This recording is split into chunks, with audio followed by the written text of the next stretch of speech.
At 7:03 on a Tuesday morning, I heard my own retirement announcement on the radio station I had founded.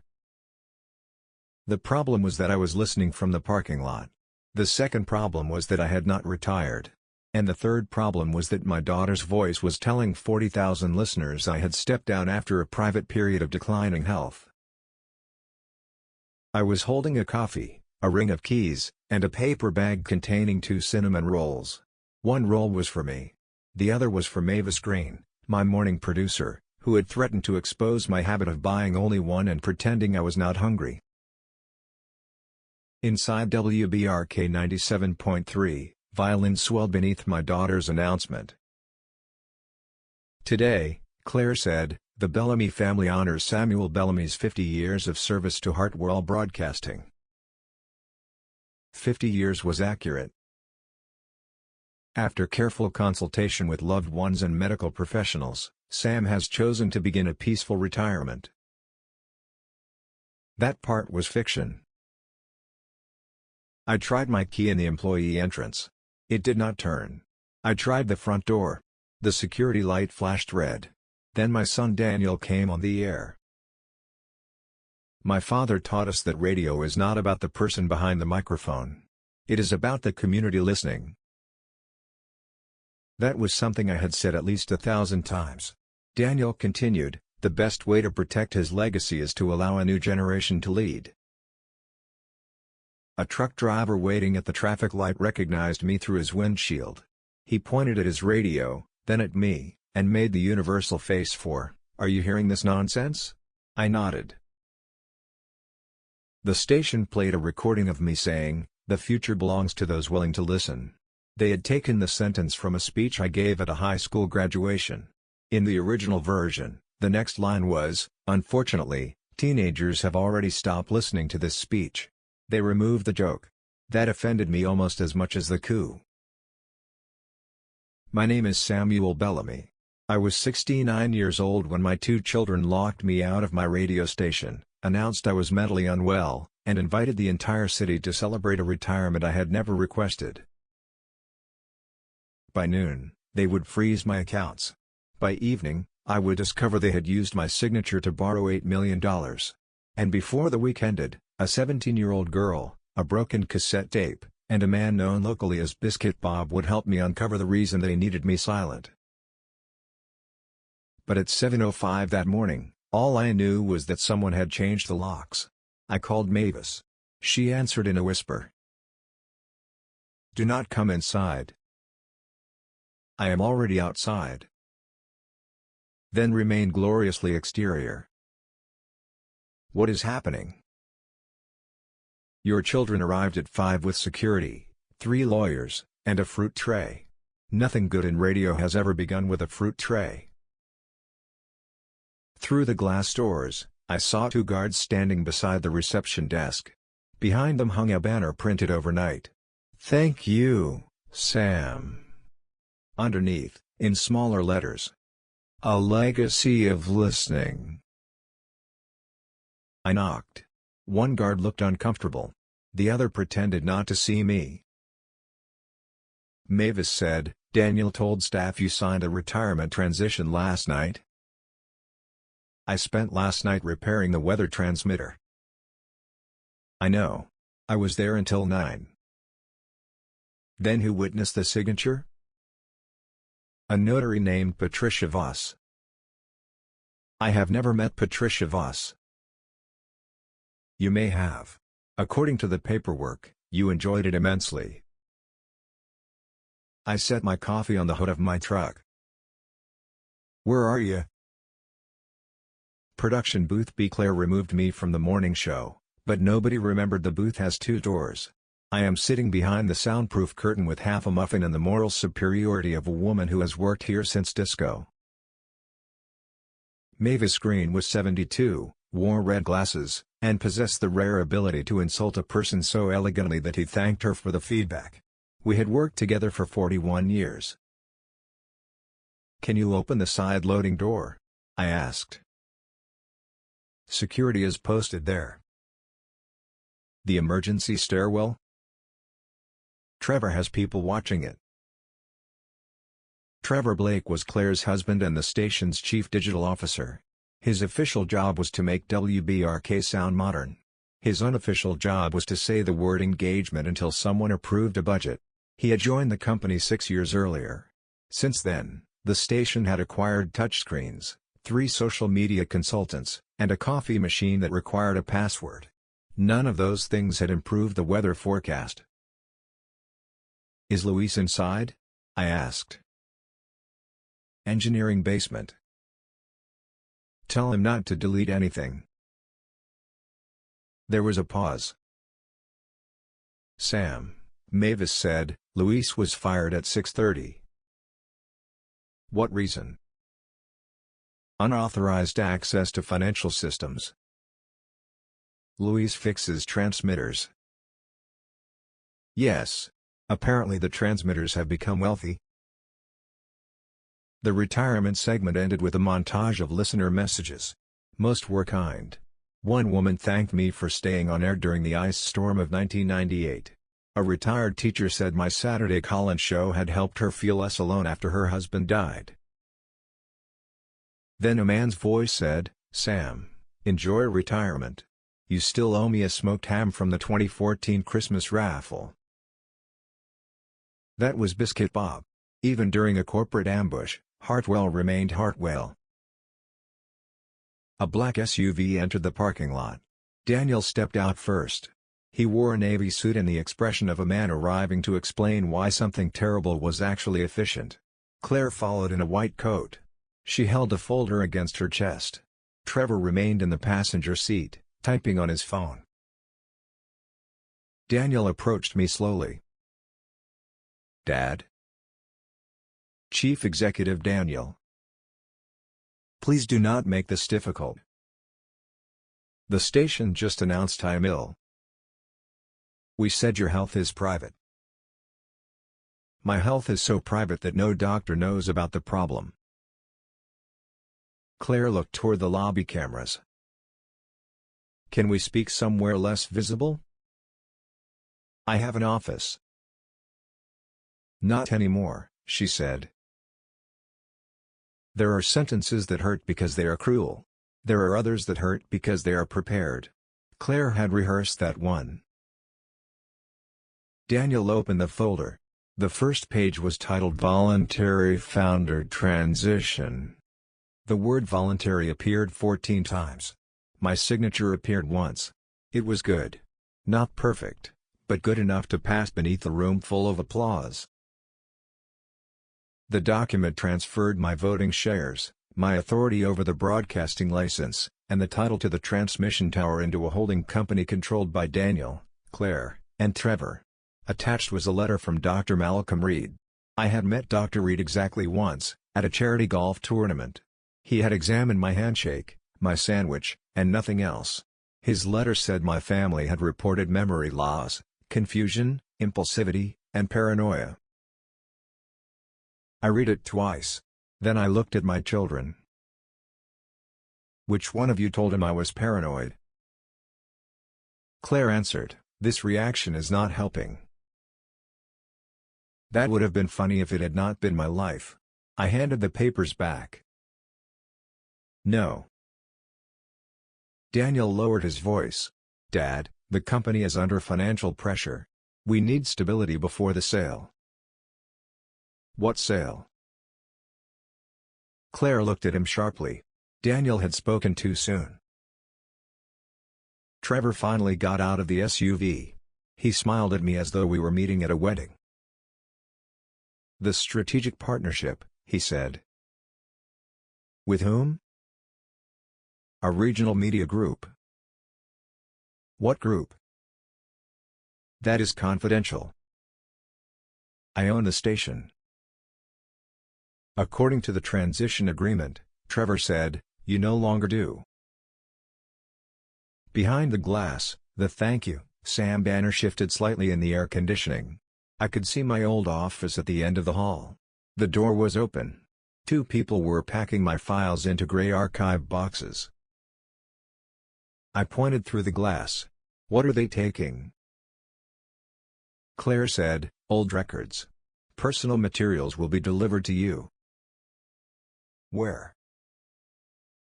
We have arranged a furnished apartment at Meadowview Senior Living. I stared at her. She mistook my silence for confusion. It is very comfortable, she added. You put me in assisted living before changing the locks? It is independent living. Then independently cancel it. Daniel rubbed his forehead. Dad, we are trying to protect you. From the station? From embarrassment. That word revealed more than he intended. They were not afraid I would fail. They were afraid I would speak. A delivery van pulled beside the entrance. The driver rolled down his window. Mr. Bellamy, he called, congratulations on retiring. Thank you, I called back. I hope to begin any minute. Mavis laughed through the phone. Daniel did not. I picked up my coffee, which had gone cold. Then I looked at my children and made the mistake of speaking like a father instead of an owner. Tell me what happened. For half a second, Claire's face softened. I saw the little girl who once sat beneath the control desk coloring weather maps while I read school closings. Then Trevor placed a hand on her shoulder. The softness disappeared. Go home, Dad, she said.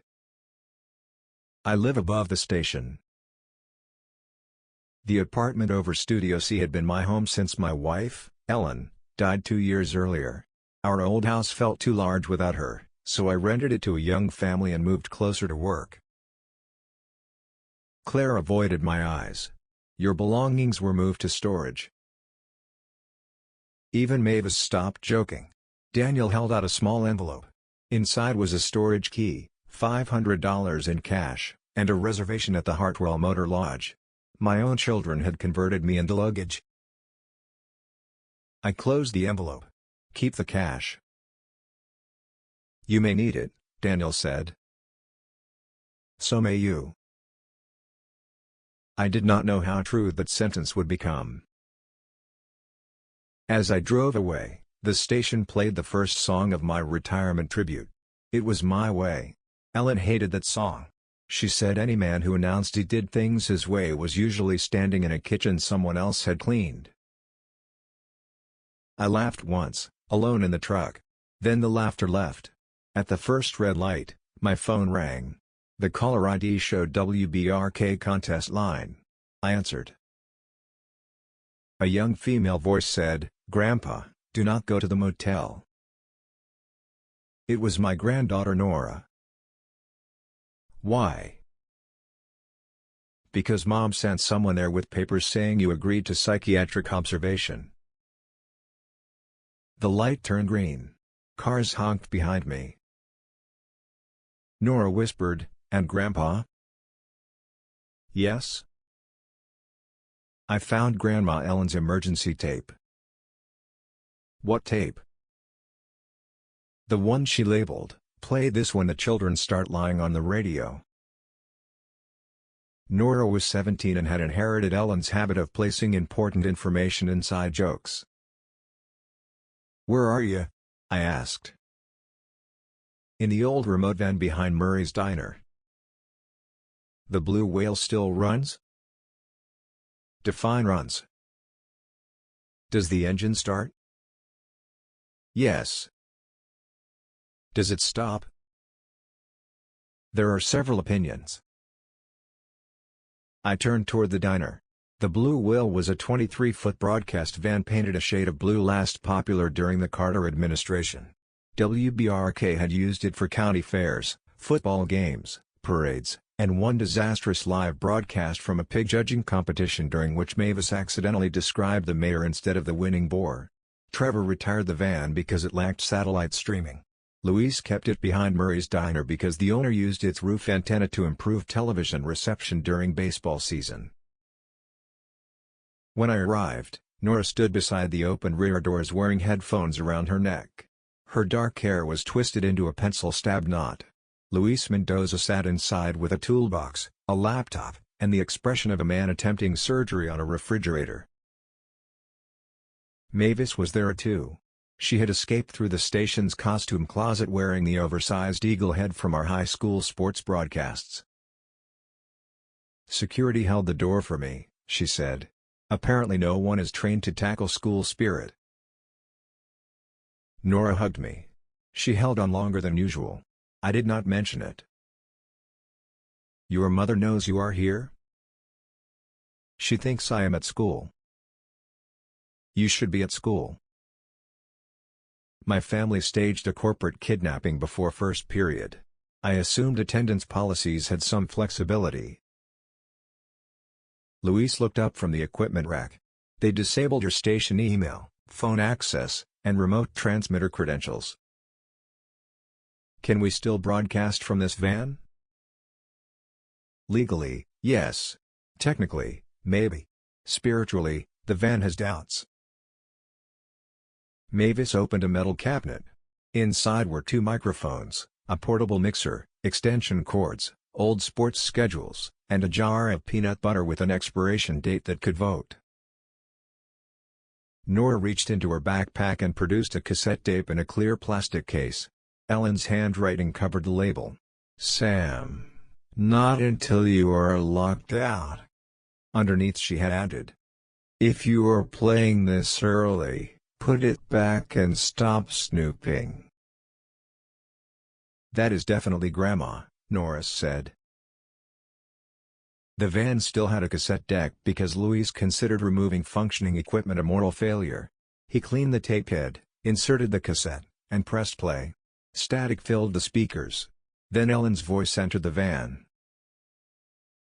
"Samuel, if you are hearing this, either the children have done something foolish, or you have forgotten our anniversary again. Since I am dead in the first possibility and furious in the second, let us hope it is the children." Mavis covered her mouth. I had not heard Ellen's voice in 2 years. Recordings are dishonest miracles. They return sound without returning the person who made it. Ellen continued. "I found discrepancies in the Hartwell Helps accounts. Donations from the Tornado Drive, the Veterans Roof Campaign, and the Winter Heating Fund were transferred to something called Heartland Tomorrow. Claire says it is an administrative partner. Trevor says digital fundraising requires consolidation. Daniel says I worry too much. All 3 answers contain more syllables than truth." Luis paused the tape. Hartwell Helps was the station charity fund. I nodded. For 30 years, listeners donated through WBRK during emergencies. We paid utility bills, repaired storm damage, bought school supplies, and once replaced every instrument stolen from the middle school band room. Ellen handled the account until she became ill. After her death, Trevor moved fundraising online. The tape resumed. I copied the original donor ledgers and bank reconciliations. They are not in the station because someone searched my desk. Sam, the tower deed and broadcasting license are protected by the Bellamy Public Air Trust. Read Section 9. Do not sign anything. Do not believe anyone who says the trust is outdated. And do not confront the children until you know where the money went. A chair creaked in the recording. Ellen's voice softened. I hope I am wrong. I hope this tape becomes another example of my suspicious nature, like the time I accused you of hiding my birthday present and discovered you had simply forgotten to buy one. I smiled despite myself. Then she said, if I am right, remember this, a microphone makes a voice louder. It does not make the voice honest. The tape clicked. A second recording began. Trevor's voice. The relief fund gives us clean acquisition capital. Nobody audits small donations individually. Claire said, Mom checks every account. Daniel answered, then wait until she is too sick to notice. No one in the van moved. The recording lasted 47 seconds. It sounded as though Ellen had left the tape running beneath a stack of papers during a meeting. Trevor discussed transferring funds through Heartland Tomorrow and repaying them after the station sale. Claire asked whether donors could trace the transfers. Daniel said, by then, Dad will have signed the license over. My son had said it casually, as though my trust were a desk drawer he planned to open later. Nora stared at the floor. That was recorded before Grandma died. Yes, I said. Dad knew she was sick. Yes. Mavis removed her red glasses and cleaned them even though they were not dirty. Louise said, "We need the ledgers Ellen mentioned." Nora opened the cassette case. A tiny brass key was taped beneath the paper insert. On the back, Ellen had written, "Civic Theater, prop room, red telephone." Mavis put her glasses back on. "Your wife hid financial evidence inside theater scenery. She volunteered there for 20 years. She also once played a nun with a gambling problem. That was a comedy. It was documentary realism." The Hartwell Civic Theater occupied an old post office 3 blocks from the station. Its prop room contained artificial swords, plastic food, 4 typewriters, 7 wedding veils, and enough fake telephones to operate a fictional government. Nora, Mavis, Louise, and I entered through the stage door using a key Ellen had given me for emergency broadcasts. The red telephone sat on a shelf labeled 1970s office. The brass key opened a locked compartment beneath it. Inside were 2 flash drives, photocopied bank statements, and a handwritten list of donors whose money had been transferred. The last item was a sealed letter addressed to Nora. She did not open it immediately. She held it against her jacket. Louise inserted the first drive into an offline laptop. The file showed 3 years of transfers from Hartwell Helps to Heartland Tomorrow. The total was $1,846,000. Some money came from disaster appeals. Some came from monthly donations by people who believed $10 would keep an elderly neighbor warm. Heartland Tomorrow had no employees, no public office, and no record of providing aid. Its registered director was Trevor's college roommate. The second drive contained draft sale documents between WBRK and Northstar Regional Media. Northstar planned to buy the station for $11 million, convert local programming to automated national content, sell the downtown building, and lease the tower to a data company. The buyer required full control of the broadcasting license. That explained the forged transition. But it did not explain the $8 million Daniel mentioned. "We need someone who understands this," I said. Mavis suggested Harriet Cho. Harriet had known Ellen since they served on library board, where they spent 6 months fighting a proposal to replace librarians with touchscreens. Ellen trusted her because Harriet treated numbers the way Mavis treated microphones, carefully, loudly, and with no patience for fools. When I called, Harriet listened without interruption, told me not to touch another account, and ordered us to bring every document to her office before Trevor discovered what we had. Harriet had audited WBRK for 14 years before Trevor replaced her with a firm called Brightspan Advisory, which sounded like a vitamin. Harriet now taught accounting at Hartwell Community College and ran a tax office between a nail salon and a store selling decorative birdhouses. She examined the documents, then looked at me over the top of her reading glasses. "Your family has been using charity money to cover company debt." "How much debt?" "At least $6 million. Possibly $8. "Why?" She turned the screen toward us. Trevor had created fake digital advertising revenue using companies connected to Heartland Tomorrow. WBRK invoiced those companies for online campaigns. The invoices made station revenue look higher. Banks then lent money against the inflated numbers. The loans funded studio renovations, executive bonuses, and a streaming platform called BRK Universe that had 84 paying subscribers. 23 were employees. One was Mavis, who had subscribed accidentally while trying to close a pop-up window. Harriet pointed to a series of transfers. They borrowed money using false revenue, then used charity donations to make loan payments. The proposed sale would cover the shortage before the next audit. And if the sale fails? The station defaults. The charity fraud becomes visible. The bank takes the building.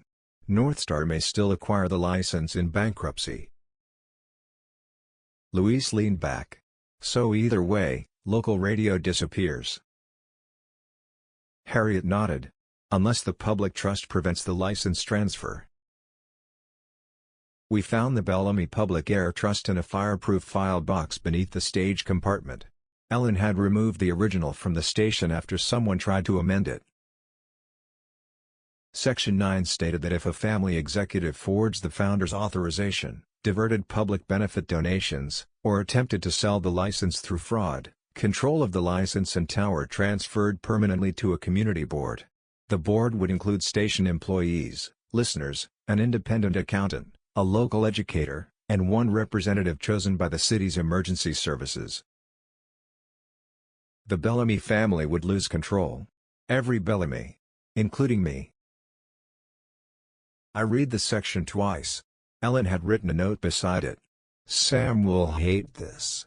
That is how I know it is fair. She knew me well. I had built WBRK from a rented room above a hardware store. The station was not merely property. It was half a century of mornings, storms, elections, football scores, lost dogs, church announcements, and people calling because loneliness became easier when another voice answered. Giving it away felt like losing Ellen a second time. But keeping it meant leaving the microphone inside a family that had turned charity into collateral.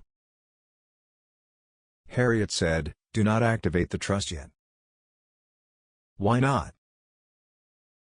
Because Northstar could claim the evidence was stolen, the transfer was incomplete, or you lack capacity. We need current records, the forged notary, and proof the executives knowingly planned the sale. Nora finally opened Ellen's letter. Her grandmother had written, "Dear Nora, adults often tell young people not to get involved when what they mean is, please do not notice what we are doing. Notice everything. But do not carry it alone." At the bottom was a clue. Ask Biscuit Bob about the golden ham. I stared at the sentence. Mavis said, "At last, the investigation reaches its natural destination." Biscuit Bob's legal name was Robert Pritchard. He owned Pritchard Smokehouse, called the station 3 times a week, and had spent 10 years demanding a ham he claimed to have won during a Christmas raffle. I had always assumed the prize complaint was performance art. It was not. Bob kept every contest form, donation receipt, and promotional letter in the metal filing cabinet beside his smokers. "The station said I won a golden ham," he told us. "There is no such thing as a golden ham," I said. "Then why did Claire announce it?" "It was a holiday joke." I donated $500. For a joke? I was promised meat with prestige. He produced a receipt from Hartwell Helps. The donation had been entered into the station system as $5,000. A second document showed the charity paying $10,000 to Pritchard Community Outreach. Bob had no such organization. Someone had created a false vendor using his name. "Did you receive $10,000? Harriet asked. I would remember. That is approximately 40 hams.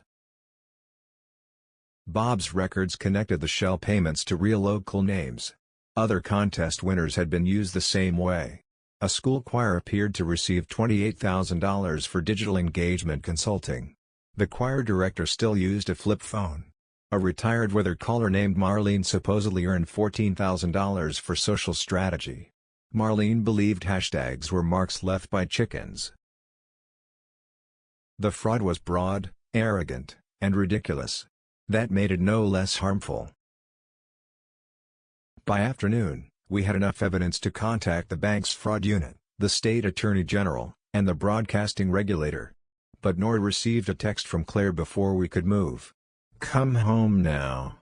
Your grandfather is confused and dangerous."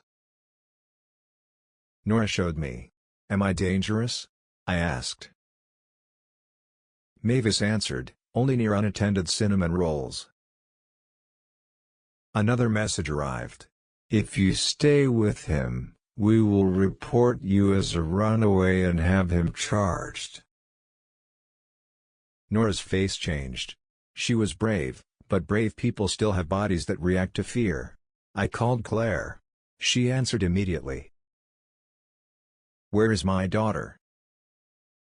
Safe. You are manipulating her. She brought me Ellen's tape. Silence. Then Trevor took the phone. Sam, possession of company records is theft. Return everything and we will avoid involving law enforcement. You already involved a fake doctor. That letter reflects legitimate family concern. Does legitimate concern usually come with a hotel ambush?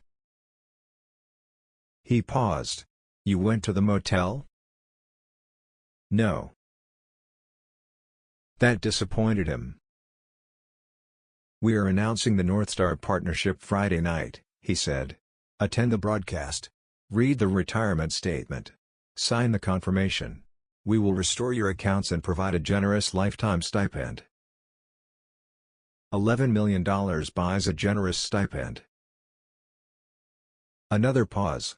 He had not expected me to know the sale price. Where did you get that number? From the same place you got my signature. His voice hardened. You are going to destroy your children. No, Trevor. I am trying to determine how much they destroyed before I noticed. I ended the call. Nora said, they will move the sale. Harriet agreed. We need them to proceed publicly. We need the live confirmation, the notary, and the current financial presentation. Mavis smiled. It was not a comforting smile. Then Samuel must accept retirement. Louise looked at her. He will never sound convincing. Of course he will, she said. He has been pretending to enjoy listener poetry for 30 years. The plan required me to sound defeated. Mavis considered this a casting challenge. You naturally sound stubborn, she said. We need tired, grateful, and mildly sedated. I refuse to sound sedated. That is exactly what a sedated person would say. We recorded my acceptance message inside the Blue Whale because its walls were lined with acoustic foam and possibly asbestos. I read Trevor's script. After thoughtful reflection, I have chosen to place WBRK in the capable hands of my children. Mavis stopped the recording. You sound like you are identifying suspects. They are suspects. Smile while speaking. No one can hear a smile. Everyone can hear a smile. Yours currently sounds armed. On the 9th attempt, I managed a version that satisfied her. Daniel called 20 minutes later. His relief was immediate and painful. I knew you would come around. You knew I would become convenient. Dad, please. We can repair the personal part later. There are people who treat relationships like damaged furniture. They put them in storage while closing a business deal, assuming the pieces will wait patiently for glue. What do you need from me? I asked. Come to the station Friday at 6. We will record the final hour live. You will speak at 6:40. Patricia Voss will witness the confirmation. The notary? Yes. Will the North Star executives attend? They will join remotely. Put the sale documents on the studio screen. I want listeners to understand what I am blessing. Daniel hesitated. Trevor may not like that. Then Trevor can retire. Daniel laughed. It was the first normal sound between us in days. For one dangerous moment, I wanted to believe he was still simply my son trapped inside a terrible decision. Then he said, we will send security to collect you.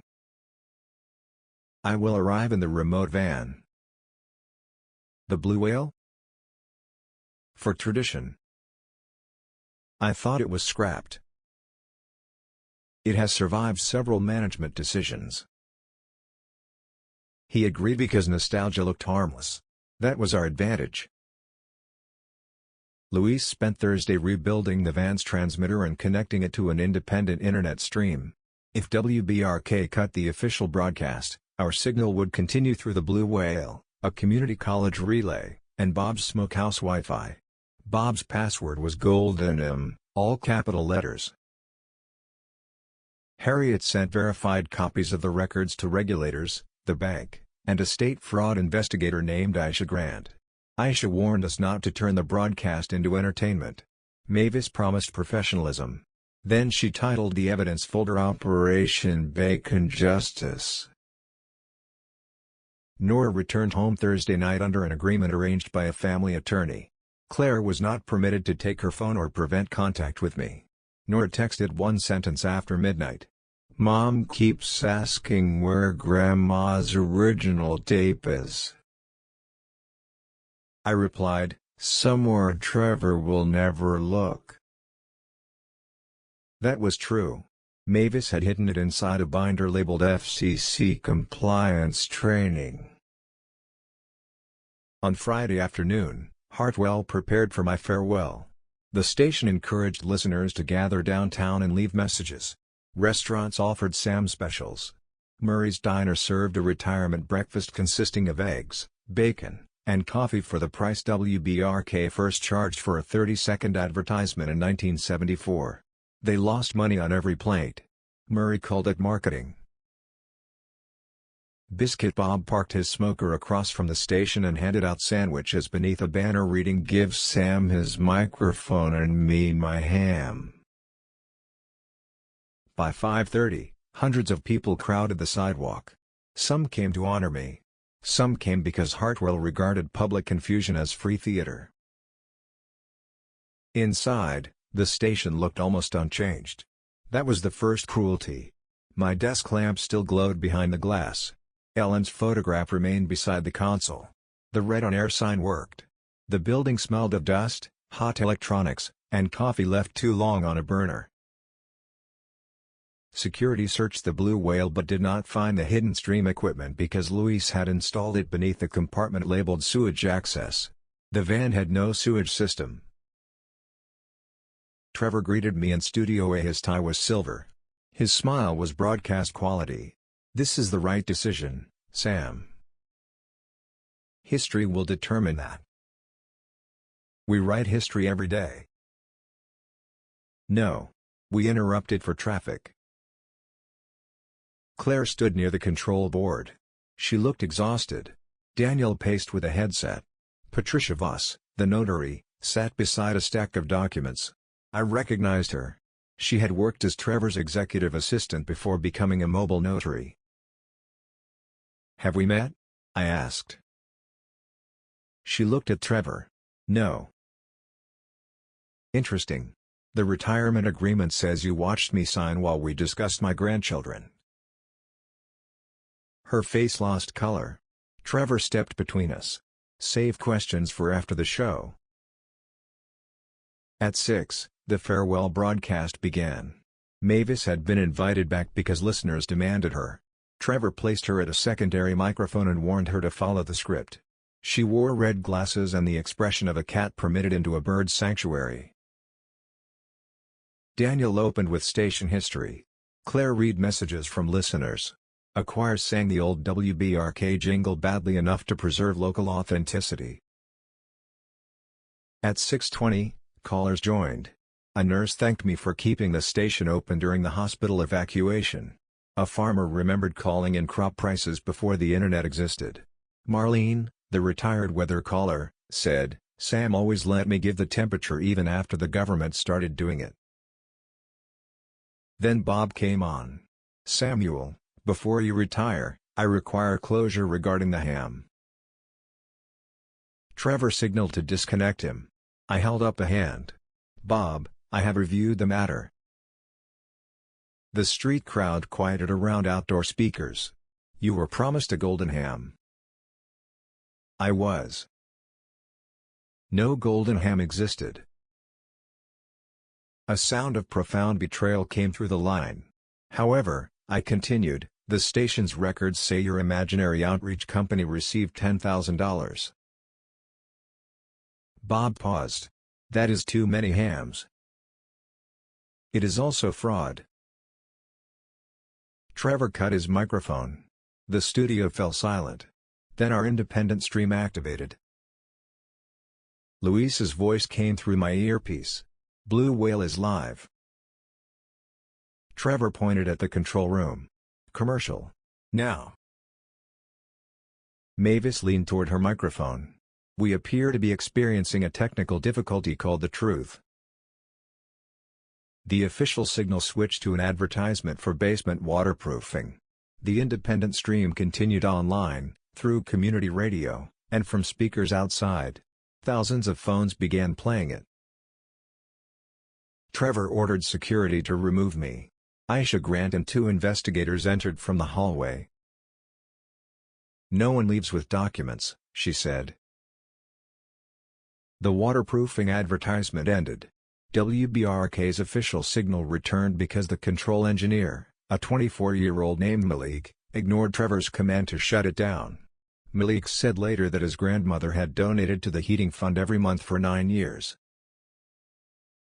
I faced the microphone. At 7:03 Tuesday morning, this station told you I retired because my health was failing. That was false. The studio screen displayed Dr. Reed's letter. Then it displayed a calendar proving he had never examined me. A recorded call between Trevor and Dr. Reed followed. Trevor said, "We do not need dementia. We need uncertainty." Dr. Reed answered, "That will cost more." The crowd outside reacted with a sound like wind striking a building. Claire closed her eyes. Daniel stared at Trevor. "You told me Reed was doing a real evaluation." Trevor whispered, "Not now." I continued. My signature was forged on a retirement agreement transferring this station. It was also forged on loan guarantees totaling $8 million. The screen showed the documents side by side with genuine signatures from the public trust. Patricia Voss stood. "I want a lawyer." Aisha said, "You may call one from your chair." Trevor moved toward the door. Bob appeared in it carrying a sandwich tray. Security had abandoned their post to listen. "Lobby is full," Bob said. "Also, you look like a man who owes me meat." Trevor backed into the studio. Harriet joined the broadcast remotely and explained the false advertising revenue, shell vendors, and charity transfers in language listeners could understand. "Imagine," she said, "that someone tells a bank he owns 10 cows. He owns 2 cows and 8 cardboard pictures of cows. The bank lends money for 10. Then he uses donations intended to feed hungry families to make payments on the cow loan." Mavis added, "Our streaming platform is the cardboard cow." Even Claire laughed once. It sounded like something breaking. We displayed the Hartwell Helps records, the Tornado Fund, the Veterans Roof Campaign, the Heating Assistance donations.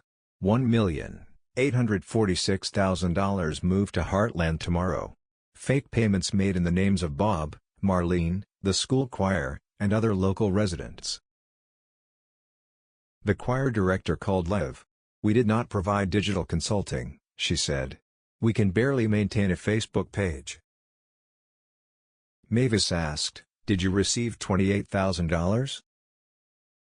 "We received matching t-shirts." "Were they attractive?" "No." "Then the fraud has multiple victims." Trevor took the nearest microphone. "This is a coordinated attack using stolen, incomplete records. Hartwell tomorrow advanced funds for legitimate station development. Every dollar would have been repaid after the North Star partnership." I asked, "Were donors told their money would finance a sale?" "No, because administrative allocation." Were donors told? No. Did you create vendors using listener names? Our consultants handled vendor setup. Did your company inflate digital revenue? Growth metrics are complex. Did you prepare to transfer $700,000 to an account in the Cayman Islands Monday morning? Claire turned toward him. What account?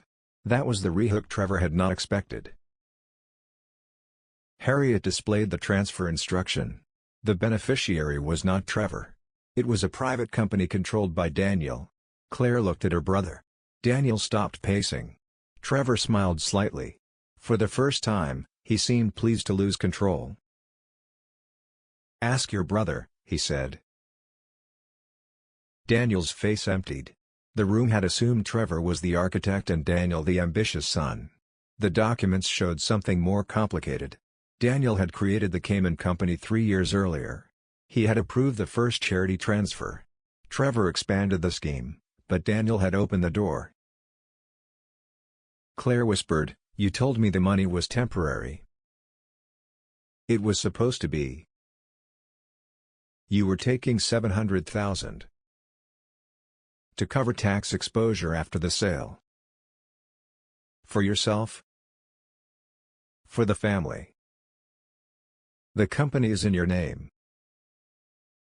Daniel looked at me. "Dad, I can explain." "I have spent the week hearing explanations. Try a fact." He gripped the back of a chair. The station was failing. Advertising was down. Younger listeners were leaving. Northstar would have closed us if our numbers looked weak. I created temporary revenue to get better loan terms.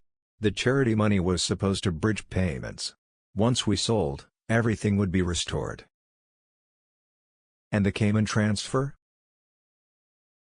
His mouth opened. Nothing came out. Claire began crying without sound. Then Nora's voice entered the broadcast from the Blue Whale. "Mom, tell the truth now." Claire looked toward the studio window. Nora stood outside beside Louise, holding Ellen's cassette. Claire shook her head. "You do not understand." "I understand Grandma recorded you." Louise played the tape. Ellen's voice filled the station. "Claire says it is an administrative partner. Trevor says digital fundraising requires consolidation. Daniel says I worry too much. All three answers contain more syllables than truth." People outside laughed. Then came the hidden meeting. "Trevor, the relief fund gives us clean acquisition capital." Claire, "Mom checks every account." Daniel, "Then wait until she is too sick to notice." The laughter vanished. Daniel sat down. Claire covered her face. Nora entered the studio. She did not run to me. She walked to her mother. "Grandma knew she was dying," Nora said. "And you waited for her to get too sick to stop you." Claire lowered her hands. "I thought we would replace it." "You let everyone call Grandpa confused." "I was trying to keep the station alive." "No. You were trying to keep your life unchanged." A 17-year-old should not have needed to say that to her mother. But she did. Aisha announced that the bank had frozen the sale and company accounts.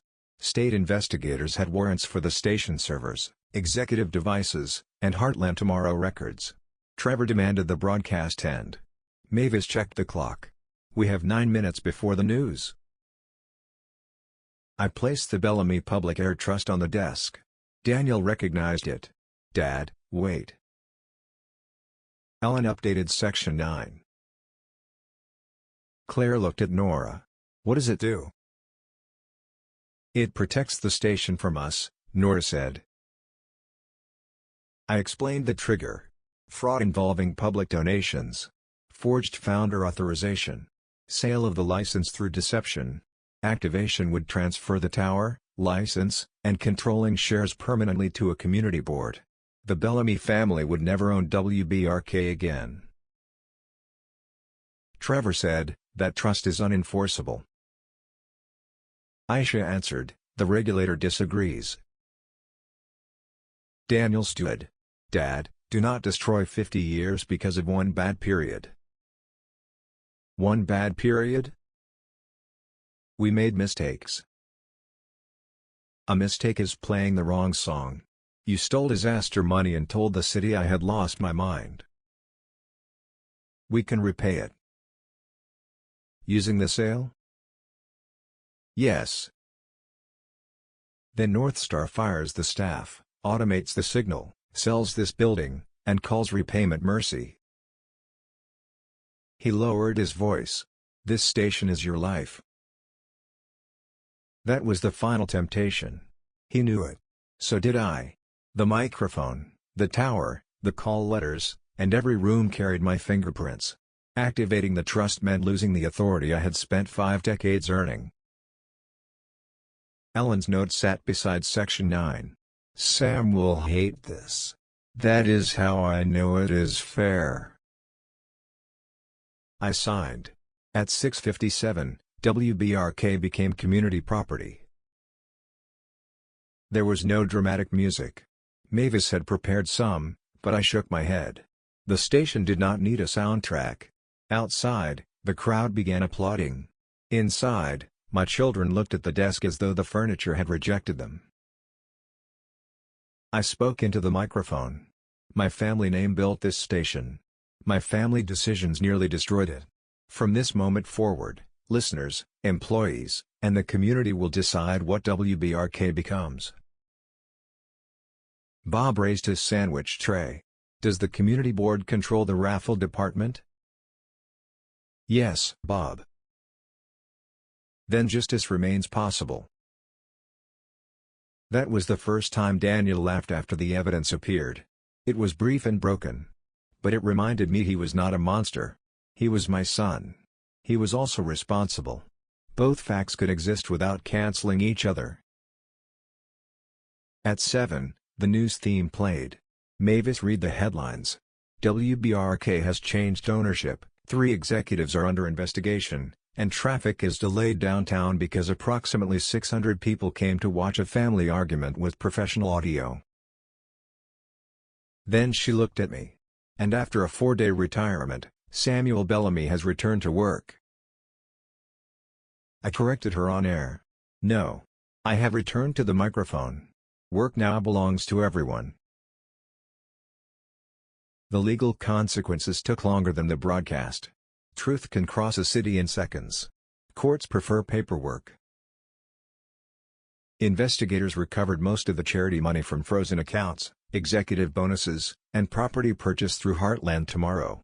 The remaining shortage was covered by insurance and the sale of BRK Universe, which surprised everyone by having a buyer. A company that produced meditation apps paid $12,000 for it.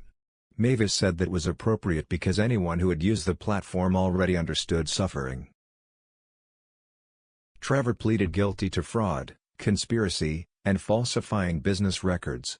Daniel pleaded guilty to fraud and misuse of charitable funds after 6 months of insisting that temporary theft was a financial strategy. His sentence was shorter because he cooperated and surrendered the Cayman account. Claire avoided prison. She received probation, restitution, and 800 hours of community service. She also lost her management position and her comfortable belief that saying "I thought it would be replaced" made missing money less stolen. Dr. Reed lost his license. Patricia Voss admitted notarizing signatures she had not witnessed. Northstar withdrew from the sale and published a statement about ethical media practices long enough to qualify as fiction. The community board kept every local employee who had not participated in the fraud. Harriet became treasurer. Luis headed engineering. Aisha's office supervised restitution. 2 listener seats were chosen by public vote. Biscuit Bob campaigned aggressively. His platform contained one promise: transparency, accountability, and ham. He lost to a retired librarian named Evelyn Price, who had never called the station but had read every page of the trust. Bob demanded a recount, then catered the first board meeting. The board restored the Hartwell Helps Fund under independent control. Every person whose name had been used as a fake vendor received a letter explaining what happened. Donors were given the choice of refunds or renewed contributions. Most chose to leave the money. Not because the station deserved immediate trust. Because the community aid still mattered. WBRK moved out of the glass offices Trevor had built and reopened the old public lobby. Listeners could watch broadcasts through the studio window again. The password-protected coffee machine disappeared after locking the mayor out during a budget interview. We replaced it with one that had a switch. Technology recovered. My apartment above Studio C became mine again, but I did not move back immediately. Luis and Nora cleaned it after investigators finished cataloging the boxes. Mavis returned Ellen's photograph to the desk and placed the fake retirement announcement beside it in a frame. The plaque underneath read, "Sam Bellamy's first 4-day retirement." I kept it. Humiliation loses some power when you choose the frame. Nora moved in with her aunt during the court case. Claire and Trevor separated before sentencing. Claire wrote Nora letters every week and received no reply for 2 months. Then Nora sent one sentence. "Tell me the truth without explaining why you deserve to do it." Claire's next letter was 6 pages. The first 5 contained apologies followed by reasons. The final page said only, "I knew the money was not ours. I knew Grandpa was not confused. I helped because I wanted the sale, the house, and the life it promised. I chose those things over both of you." Nora read that page 3 times. "That is the first apology," she said. "It did not repair everything. It created a place where repair might begin." Claire completed much of her community service answering calls for the Restored Heating Fund. The board assigned her no access to money. She listened while elderly people explained why they were cold. The first month, she came home crying. Nora told her, "Crying is allowed. Quitting is not." That sounded like Ellen. Daniel returned to Hartwell after serving his sentence. He visited the station on a rainy morning carrying no folder, no lawyer, and no plan for a comeback. The lobby receptionist asked him to sign in. He looked at the visitor badge for a long time. Then he wrote his name. "I met him in Studio B. I need work," he said. "You are prohibited from managing charitable funds." "I know. You cannot hold an executive position here." "I know. What can you do?" He almost said everything. I watched him reconsider. "I can edit audio. Repair old reels. Drive the remote van, if anyone still trusts me near a vehicle." The blue whale does not trust anyone. That seems fair. I assigned him to digitize 50 years of community recordings under Luis's supervision. His first week involved labeling school board meetings, farm reports, and 300 hours of callers complaining about potholes. On Friday, he found a recording of himself at age 8 announcing snow closures beside me. His small voice said, "All schools are closed, and Dad says children should use the day for reading." My younger voice added, "Daniel has been removed from the microphone for editorial interference." Daniel stopped the tape. I remember that. So do I. I wanted to be you. No. You wanted people to listen when you spoke. What is the difference? Being worth hearing. He nodded. That was not redemption. It was one honest conversation in a room full of old recordings. A year after the takeover, WBRK held its first Community Air Day. The station opened every studio. Children recorded weather reports. Retired hosts returned. The high school choir performed the jingle in matching shirts purchased with real, documented money. Bob received a ceremonial ham painted gold. He held it above his head while the crowd cheered. "It is not edible," he complained. "Justice has limits," Mavis told him. At sunset, Nora joined me in the Blue Whale for a live broadcast from the station parking lot. The van's brakes had been repaired, the equipment updated, and the sewage compartment finally relabeled. We played Ellen's favorite record, Not My Way. She had preferred songs in which people admitted they needed one another. Nora asked me whether I regretted signing away the station. I regretted it before the ink dried. And now? I still do, sometimes. She looked surprised. Wasn't it the right thing? The right thing can cost something you continue to miss. That is how you know it was a choice, not a slogan. Through the windshield, I could see the WBRK sign glowing above the entrance. My name was no longer beneath it. For 50 years, I had believed the station survived because I held it together. The truth was less flattering and more beautiful. It survived because hundreds of people refused to let one family's failure silence a whole community. At 7:03, exactly 1 year after my false retirement announcement, Mavis played the old clip. Claire's voice said, "Sam has chosen to begin a peaceful retirement." Then Mavis interrupted. For accuracy, Samuel is currently in a vehicle older than several elected officials, arguing with his granddaughter about microphone placement.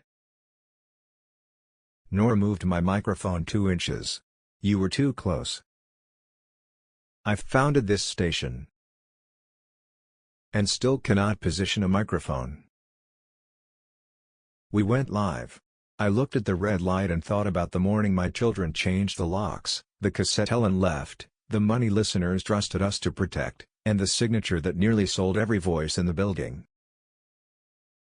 Then I said, "Good evening, Hartwell. This is Sam Bellamy. I am not retired, I am not confused, and despite repeated rumors, Biscuit Bob has now received his ham." Bob called immediately. It is decorative. I laughed so hard I missed the next line. Nora took over. That was exactly what the future was supposed to look like. Not children inheriting control because of their last name. Not founders clinging to microphones because they feared silence. The future was a trustworthy hand taking the next sentence while the rest of us remained close enough to listen. The on-air light glowed. The city answered. And this time, no one in my family owned the truth. Outside, the tower lights blinked above Hartwell, red against the dark. Ellen used to say radio was proof that distance could be crossed. At last, I understood that trust worked the same way. One honest signal at a time.